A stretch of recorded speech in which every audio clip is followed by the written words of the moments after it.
Hi guys! This is Annalyn. Welcome sa aking YouTube channel. At ngayon for today's video guys, ikukwento ko sa inyo kung paano nga ba ako nag-apply papuntang Kuwait at anong agency ito. So, ito yun guys, no.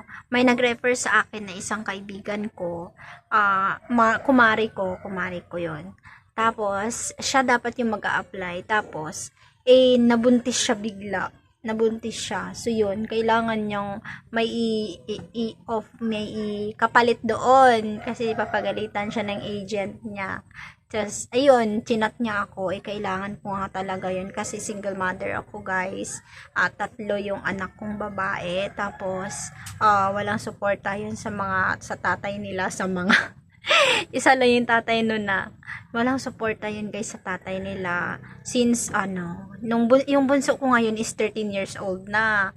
So yung pagkapanganak ko noon mga 7 months okay pa yung padala ng ama nila, tapos hanggang sa nawala na, nalaman ko na lang na yung babae na pala siya. Tapos yun nga, tapos, binigay niya yun sa akin. Chinat ko si ma'am. Yung agent namin, napakabait guys. Kung gusto nyo, ibibigay ko sa inyo yung FB page ni ma'am. Pwede nyo siyang kontakin, i-chat. Pwede nyo siyang i-chat. At sobrang bait si ma'am. Taga Cavite siya. Sa Cavite yung aming accommodation. Nandun mismo sa bahay ng aking agent. Si Ma'am Rose. Nandun kami lahat. At sobrang bait ni Ma'am Rose. Okay. So, ayun nga, nakapunta na nga ako dito, pinadalhan niya akong pamasahe guys, kasi sabi ko wala akong pamasahe, pinadalhan ako ni ma'am ng pamasahe, tapos sinundo nila ako pagbaba ko ng terminal sa Cavite, SM Santa Rosa yata, ako sinundo.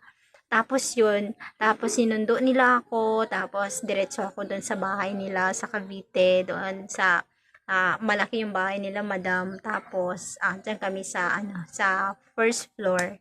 Yun, doon kami. Tapos ayun ang yung naging journey ko guys. Paano ako nakapunta ng Kuwait, apply.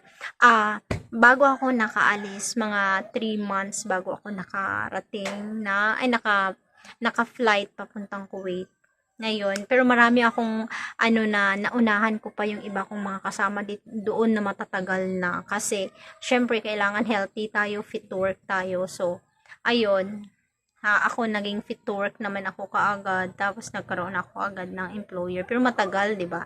Matagal, pero syempre libre naman doon lahat. Yun lang yung problema lang doon, yung personal na hygiene natin, yung shampoo natin, toothpaste, Colgate, so kailangan tayo mag-provide nun. Kasi yung kay madam is yung lang, pagkain lang. Tapos yun, libre na yung titirahan, tapos pagkain libre, tubig libre. So yun lang yung sa atin, yung pansarili natin, yung ipoprovide lang natin. Tapos pag yun guys, yun lang i-share ko sa inyo. Ibibigay ko sa inyo yung FB page ni ma'am. Pwede nyo siyang i-message, okay? Pangalan ng agent ko is si Ma'am Rose. Yung kanyang FB is Mary Rose Morcillo.